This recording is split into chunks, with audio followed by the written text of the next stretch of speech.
Hi, this is Jon May with Greg Garrett Realty. Thank you to my How to Buy Land and Build in the Country on-demand presentation. I'm a broker with Greg Garrett Realty, and a little background about me. I've been working for a land developer for over 20 years, and we'd go out and buy raw acreage and turn it into master plan communities. So a lot of what I'm teaching tonight is what I've learned over the past 20 years working for a developer, and how it can apply to individuals just looking to buy parcels of land to build on for themselves. So let's get started. As with most things, when you are looking for land in the country to build your home on, you want to begin with the end in mind. What I mean by that is you want to build a financial model. Now, the number one mistake I see most people making is that they build the most optimistic model they can. They think about the best case scenario with a price for their home, so they can figure out their equity and figure out how much they're going to get down. They figure the best case scenario with interest rates and purchase price. And when I worked for a developer, we always used to build 3 financial models. One model was if the market was hot and we sold houses really, really fast. Another is for a more neutral market and a realistic model. And the last was the worst case scenario. If the market tanks and we aren't selling homes very quickly, what is our financial model going to look like? Now, if we could survive with the worst case scenario financial model, it would be a deal that we could make, and everything else is gravy.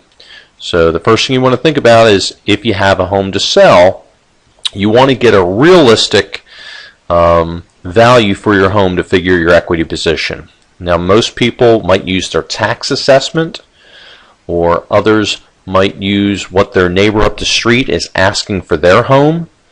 Others might use an appraisal, but that appraisal might be 2 or 3 years old when they refinance the house. And those are not the most reliable ways to start your financial model. You really want to start with a competitive market analysis. And that is a report that looks at what homes have recently sold for, comparable homes, what have recently sold for in your area. The second thing I highly recommend is to get pre-approved for your loan, not pre-qualified. Again, what I see happen is many people will go and talk to a lender over the phone, and they will, based on that conversation, the lender might say, all right, well, based on your income, based on your debt, and based on your credit score, it seems like you should be able to get a loan up to X amount of dollars. What I'd recommend is to get pre-approved. Pre-approval means that they've collected all of their backup information to support your income and debt, and they've run you through underwriting already, and underwriting has approved you subject to appraisal. Now, the reason you want to get pre-approved and not pre-qualified is several reasons. First is it's going to put you in a better negotiating position with the land seller. If you make an offer that's less than a full price offer, you can say to the man, I know it's less than what you're looking to sell for, but if you sign this agreement, it's a done deal. My loan is in place. So it puts you in a better negotiating position. It's going to give you confidence. Getting pre-approved, knowing that you have a loan lined up, you can shop with confidence, with no mystery of, I wonder, can I make an offer on something? Will I get the loan? Getting pre-approved will give you a whole lot more confidence when you go and make offers. And lastly, of course, is going to help you with that financial model. You'll know in advance, going into it, what your monthly payments will be at the back end.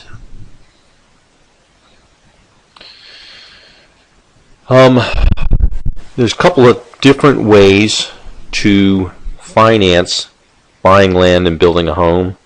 And one thing I recommend is again, when you talk to a lender to get yourself pre-approved, talk to them about construction perm financing. Construction perm financing can save you a lot of money when building your home. You see, when you hire a builder, that builder's going to go to a bank and he's going to borrow money to put in the foundation, put in the framing, and essentially build your home.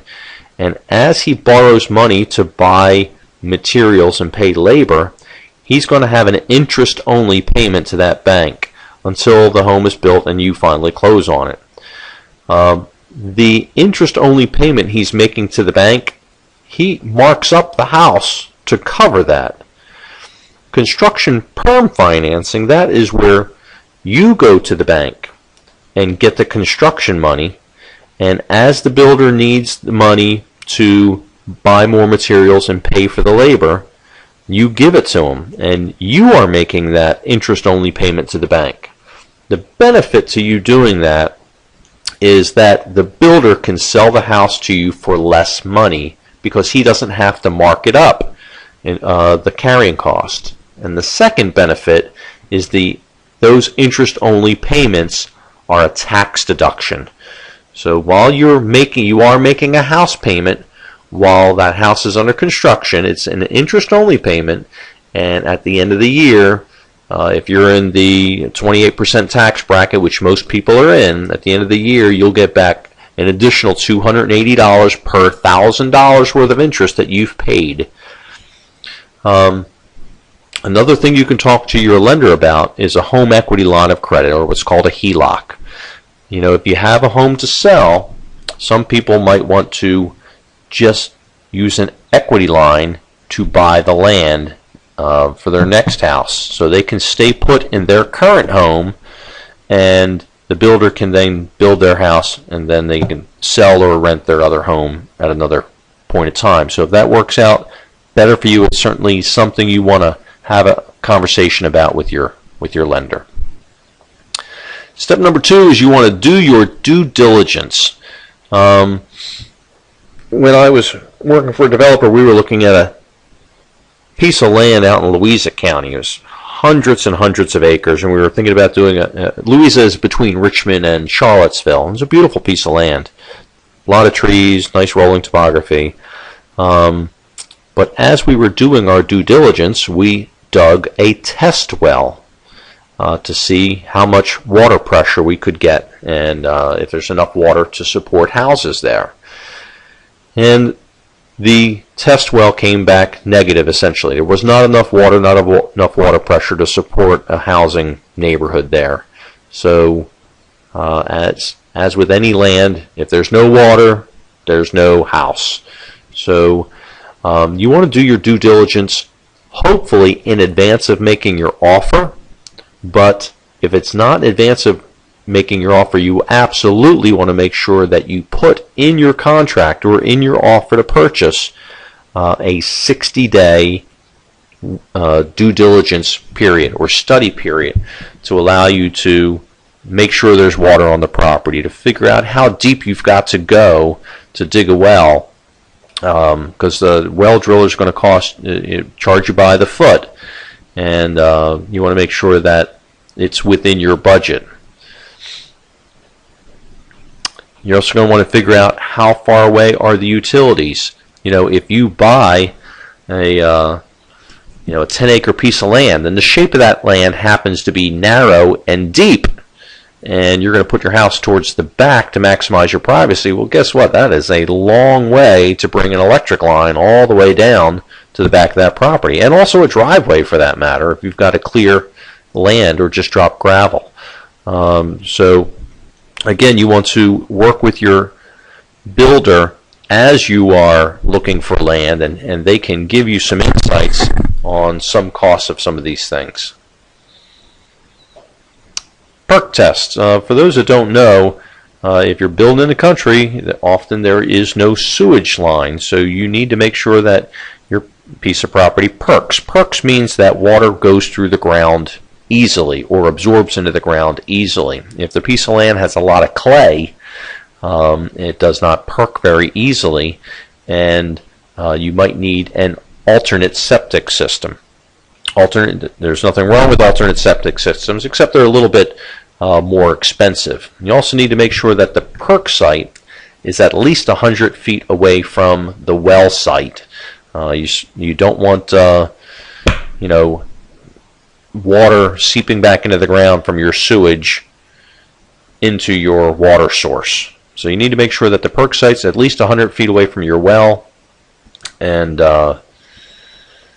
you want to put that in your study period or find out in advance if there's been a perk test done. You want to find out if there's any owner financing options. Often when you're buying acreage in the country, you're paying a price per acre. And that is not the only thing you want to base your price on. You want to, if the owner is offering any kind of financing, those are nice terms, especially if you can get terms that are better than market rates. If there's any existing structures, you want to find out if those structures have building permits. I've come across this many times when working with a farmer selling a farm, and he put up a pole barn or put up a workshop and did it himself and didn't get a building permit for it, and then you go and buy it, and it may not be built to code, and you've got an expense either tearing it down because it hasn't been approved, or spending money bringing it up to code because it hasn't been approved. So you want to ask, if you're dealing with the farmer directly, if there's any owner financing options, and if all the structures on the land have building permits. Another good question to ask is why they're selling. If you're looking to move to the country, and you might want to know if they're selling because the piece of property right across the street's been zoned for a shopping center. And of course, you want to find out if you're in a floodplain. Recently, the government subsidies of flood insurance have gone away. So flood insurance has doubled and tripled in some instances. So you want to find out if you're going to be required to have flood insurance. If you are, that's a monthly expense, and it might mean that you might want to offer a little bit less when you go to make your offer on the property. And lastly, especially if you're buying all or a portion of a farm, you want to find out if there's any pesticides that were used on the land, and if there's any underground storage fuel tanks out there, because they can be expensive to have a service come out there and fill the storage tanks and certified that they are taken care of. And pesticides can stay with the land for some time. So you want to find out if any pesticides were used on the land, and make sure you ask about any underground fuel storage tanks out there. You may also want to pay to have a survey done.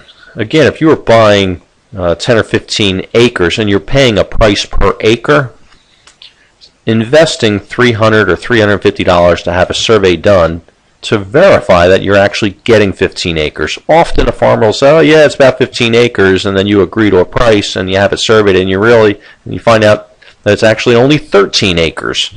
And again, you want to, it's going to affect the value. So, if the bank that you're borrowing your money from does not require a survey, or if you're paying cash for the land, you still might want to have a survey done just to make sure that you are getting what you've are expecting to get.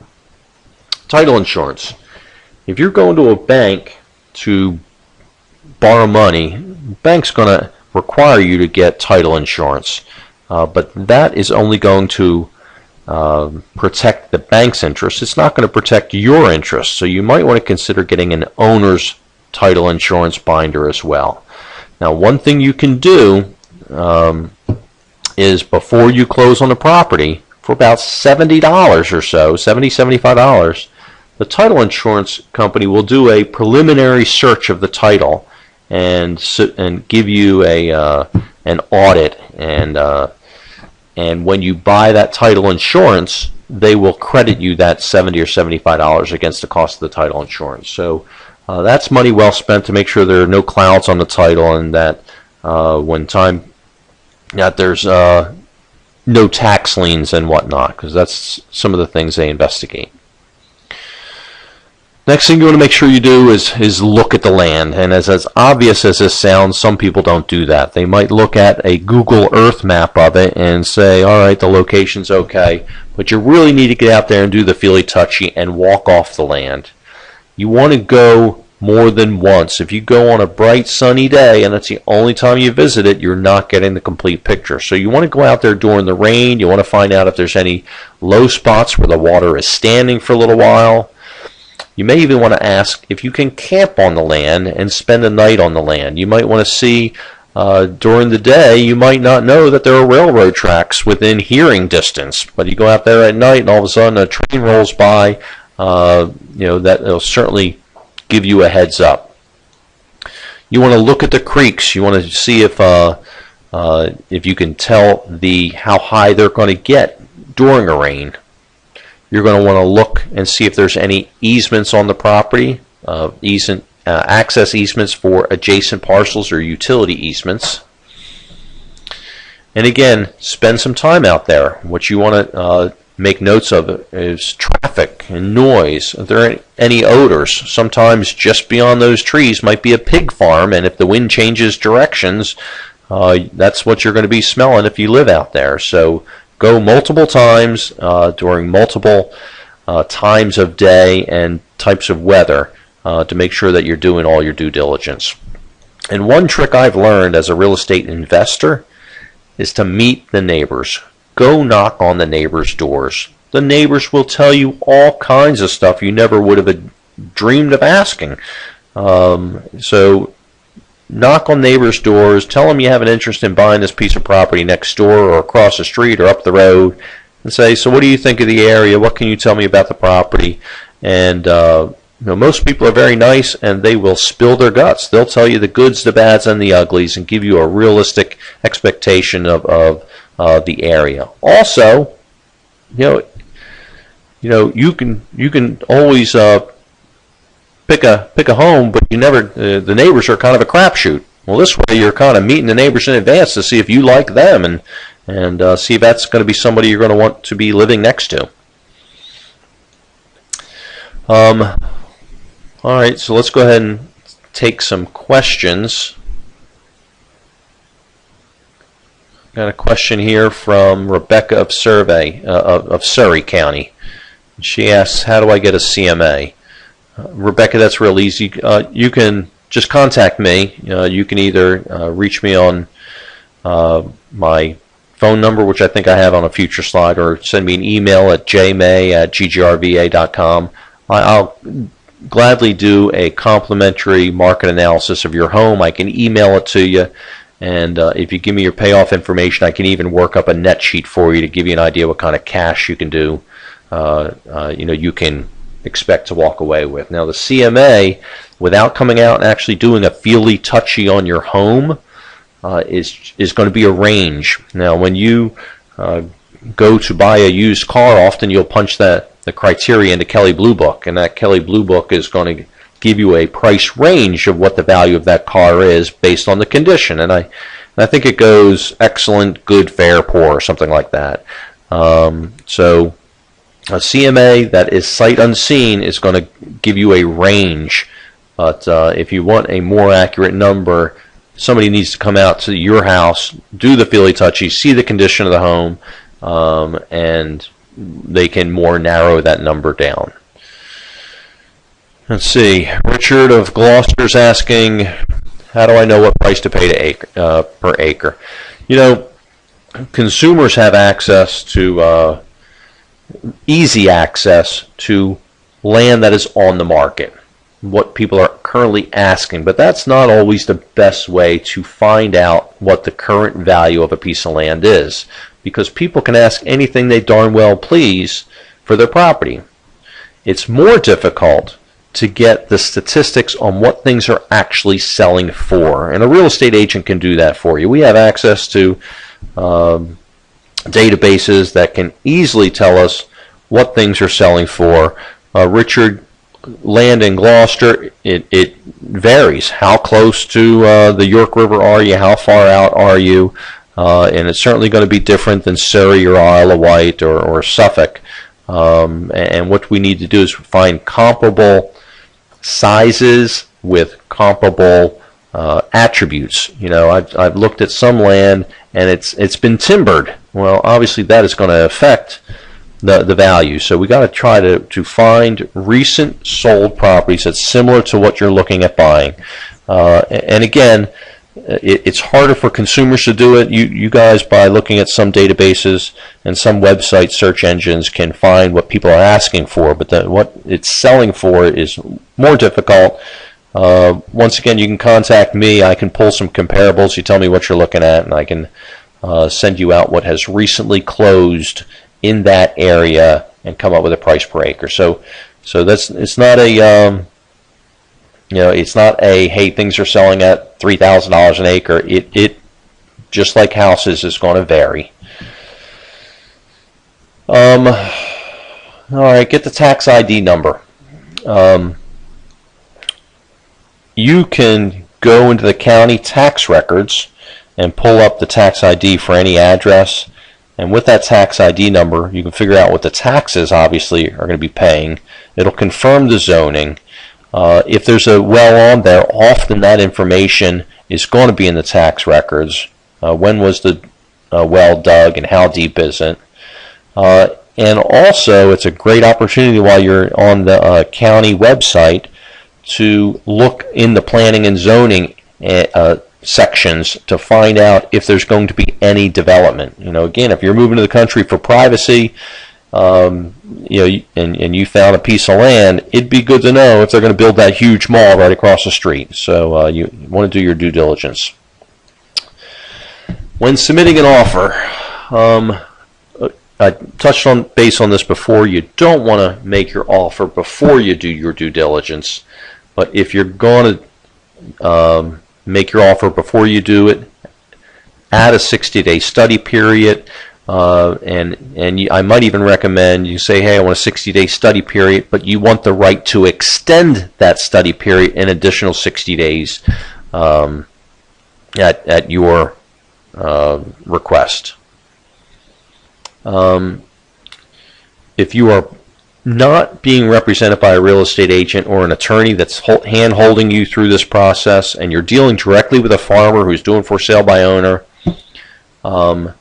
hire an attorney to draft up the offer. Don't go to the copier store, Staples or Office Max, and use their form. It doesn't have all the clauses in there that are going to protect you. And don't ask your real estate agent buddy to borrow a contract, because, again, there's stuff in there that's not going to apply. So if you're using an agent, they've got the correct documentation to help you out. If you're not using an agent, make sure you hire a experienced real estate attorney and draft up the offer. One thing you might want to consider is just filling out what's called a simple letter of intent. And a letter of intent says, it's a one-page agreement that says, I agree to buy it for this and close on it by such and such a date, and it lays out the terms. And then when all the parties sign off on that, then you can bring that to your real estate attorney and have the real estate attorney draft up your offer. Know your comparables. Again, do your market research.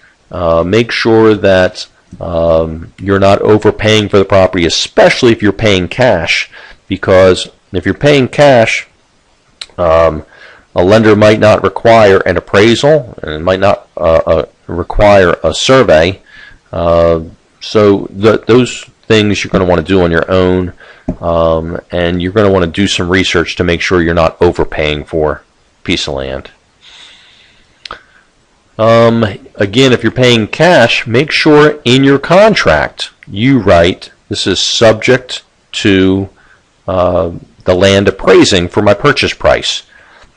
And so some of the reasons it's good to have a buyer's agent represent you. They can kind of coach you on some of these things. If you're paying cash, the property does not necessarily need to appraise. but you want to ask for an appraisal and you want to put in the offer that the land must appraise for the purchase price. So if it comes in lower than the purchase price, you have the right to back away or back off.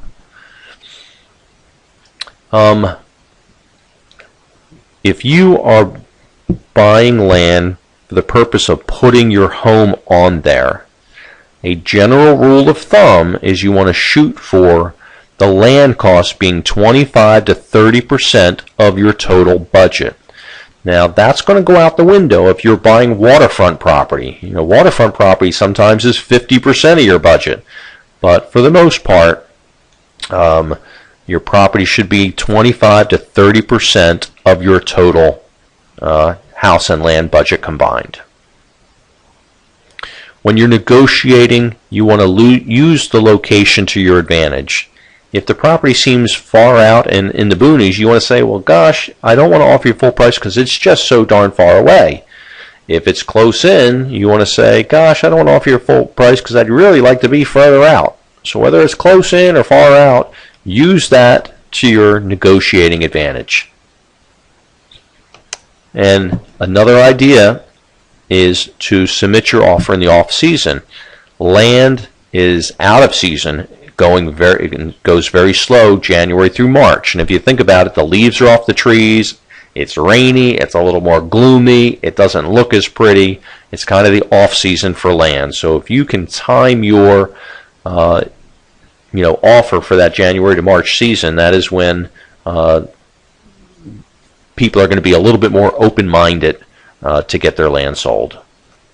And when it comes to your offer, never, never, never confide in the listing agent what your budget is, what the highest price you're willing to pay, or that you love the property. So if the property is listed with an agent, okay, and you do not have an agent representing you, you do not want to tell the agent those things, what the highest price you're willing to pay, because that agent represents the seller, and they'll be obligated to pass that information along to the seller.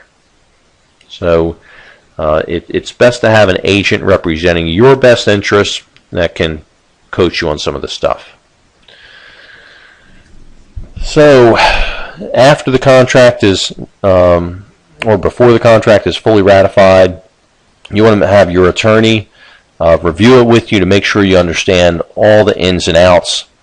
If you're buying something as is, you want to ask both the seller and their agent to disclose in writing all material defects and in the property and in title. The law requires them to tell you any material defects that they know about. Obviously, if they don't know them, they can't tell you about them, but the law does require that disclosure, so go ahead and ask. And my last piece of advice is don't go it alone. The smartest people surround themselves with the smartest people. My services as a buyer's agent cost you nothing. I get paid by the seller. So so you want to find a really good builder, have them on your side, and make it so that you can call on them during your land search process, and they can shorten your learning curve when it comes to utilities and perk tests and water and whatnot. Get a really good real estate attorney that's used to dealing in not only the county you're looking at, but in rural land, if that's what you're looking to accomplish. And any more questions?